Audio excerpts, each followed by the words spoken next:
Assalamualaikum warahmatullahi wabarakatuh. Berjumpa kembali dengan saya, Ibu Lilis Rayatin.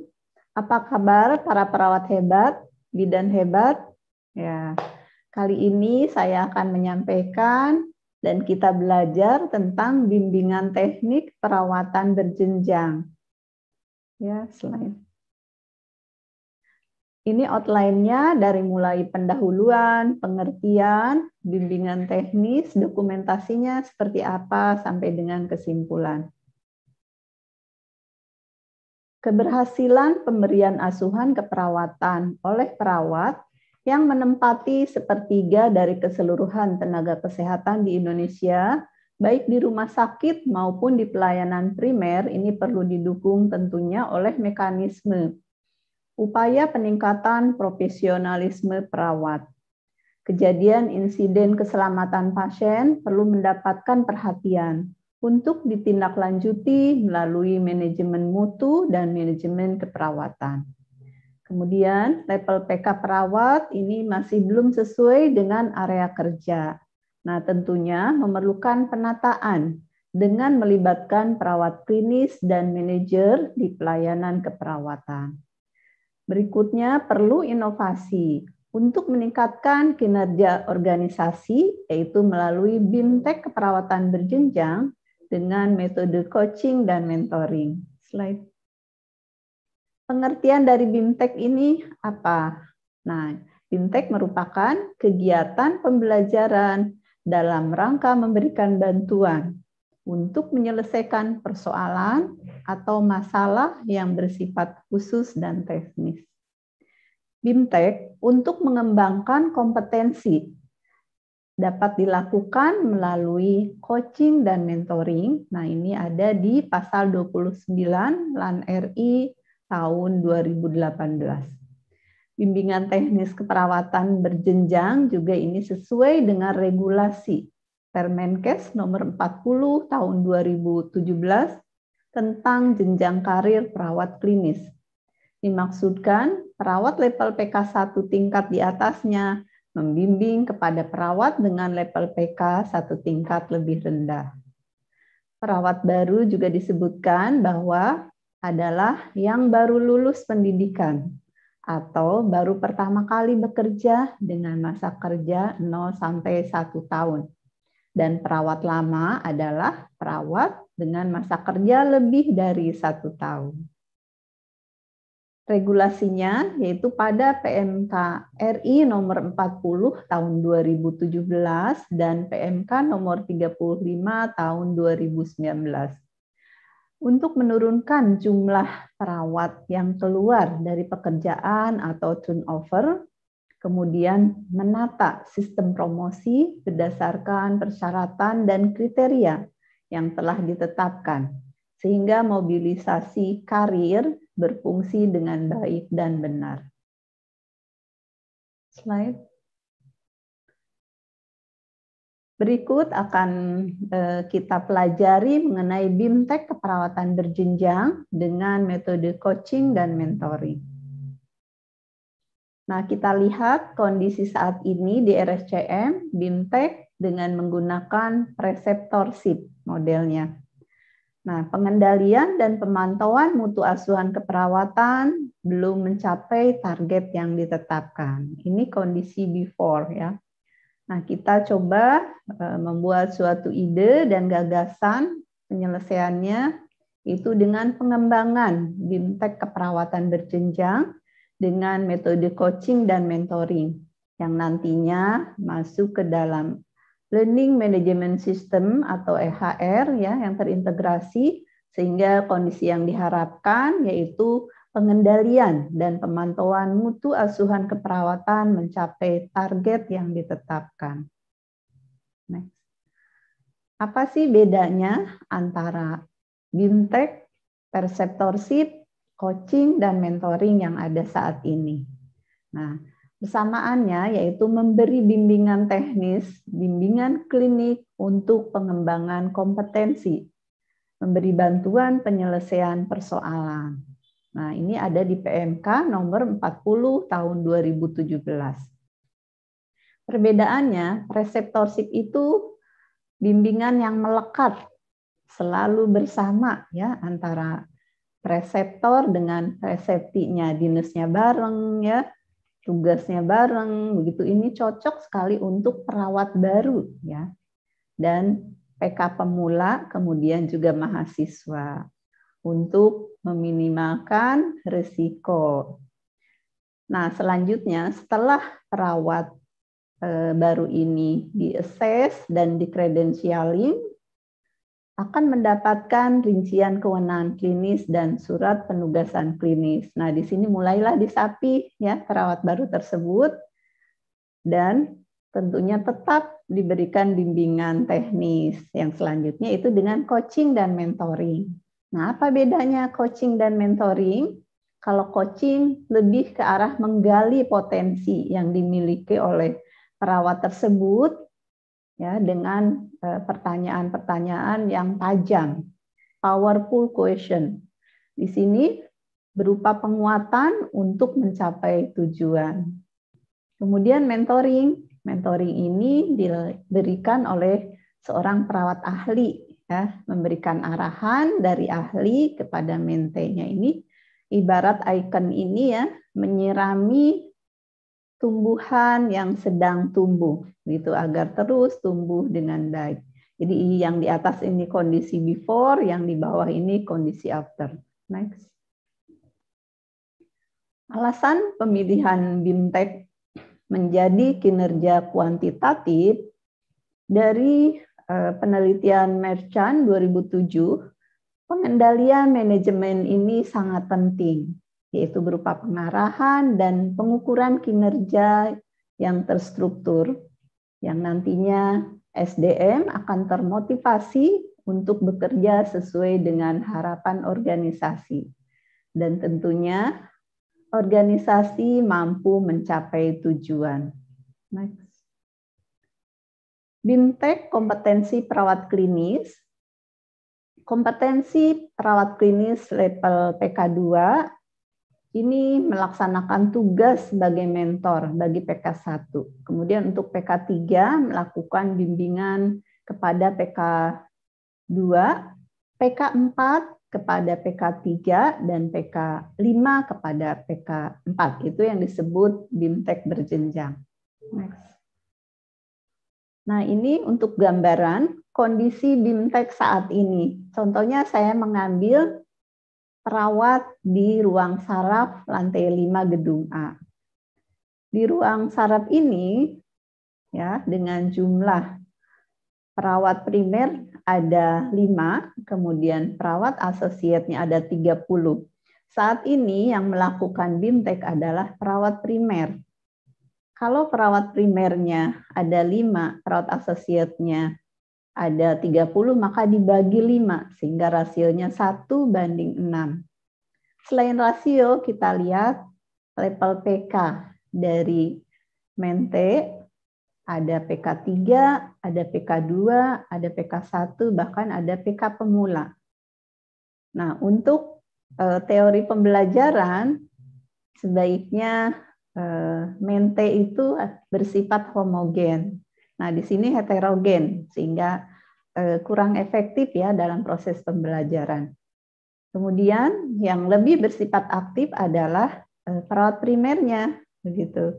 Karena kita semua tentunya kalau akan mengajar ya, seperti saya ini akan menyiapkan dulu, akan belajar dulu lebih banyak. Nah, dengan seperti ini, kondisi before, ini yang lebih aktif adalah perawat primernya. Next.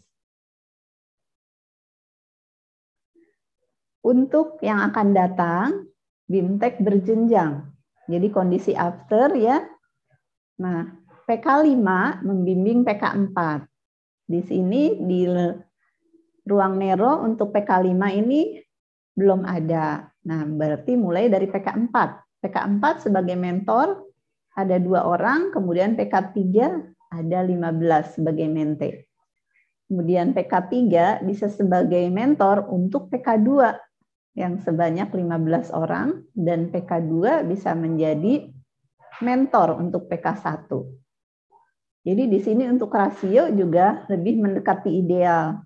Nah, kemudian semua bisa berperan sebagai mentor maupun mente. Jadi semua akan berperan aktif. Yang di lingkaran itu dengan metode coaching dan mentoring. Sementara yang perawat pemula itu dengan preceptorship yang berada di luar lingkaran. Ya, begitu gambarannya. Next. Ini nanti bisa disesuaikan dengan ruangannya ya. Tadi kan contohnya di lantai 5. Kalau ini bisa diisi di ruangan teman-teman sekalian. Next. Penugasan kerja sesuai dengan area kerja ataupun praktek ini BIMTEK secara berjenjang. Dan kegiatan diisi nanti pada logbook dengan benar ya. Melakukan BIMTEK melalui preceptorship untuk PK pemula dan mentorship untuk PK1 sampai dengan PK4. Next. Dokumentasinya adalah sebagai berikut. Nanti teman-teman kalau sudah melakukan BIMTEK itu dituliskan pada logbook ya. Logbook ini tentunya kalau PNS juga ada logbook PNS ya yang bisa dilaporkan pada saat akan kenaikan Japung. Di sini uraian tugas perawat ahli, kemudian perawat ahli pertama, ahli muda, madya dan utama. Ini mempunyai tugas mentorship. Ini angka kreditnya ya sudah tercantum di situ 0,002. Nah, nantinya menu LMS Bintang ini bisa diakses di komputer dan terintegrasi dengan EHR. Nah, ini gambarannya LMS Bintang sebutannya ya, Sistem Bimbingan Teknis Keperawatan Berjenjang dengan metode coaching dan mentoring. Ya, insya Allah nanti bisa seperti ini ya. Bisa dibuka di komputer maupun di HP gitu. Jadi kalau komputernya banyak digunakan, kita menggunakan handphone kita sendiri. Ada username-nya, ada password-nya. Nanti teman-teman bisa lebih mudah untuk mengaksesnya. Next. Ini contohnya, contoh rancangan BIMTEK keperawatan berjenjang dengan metode coaching dan mentoring berbasis LMS. Kami sudah berkoordinasi dengan bagian UMSI, bagian Diklat, dan IKOMSIP untuk bisa terfasilitasinya rancangan ini. Jadi nanti teman-teman bisa mengisi ya, bisa menyesuaikan kompetensi apa yang ingin didiskusikan dengan mentornya. Nanti setiap level PK itu ada kompetensinya. Nah, contohnya ini untuk PK1 misalkan.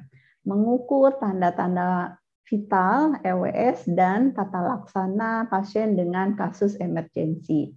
Kewenangan klinisnya mengukur TTP, mengidentifikasi EWS, mengaktifkan kode blue misalkan. Nah, kemudian kita lihat ada tidak SPO-nya. Nah, kalau ada silahkan didiskusikan apakah saat ini sudah bekerja sesuai dengan SPO atau belum. Kemudian mentor bisa mereview ya, melakukan pretest boleh ataupun post-test ataupun dengan tanya jawab gitu.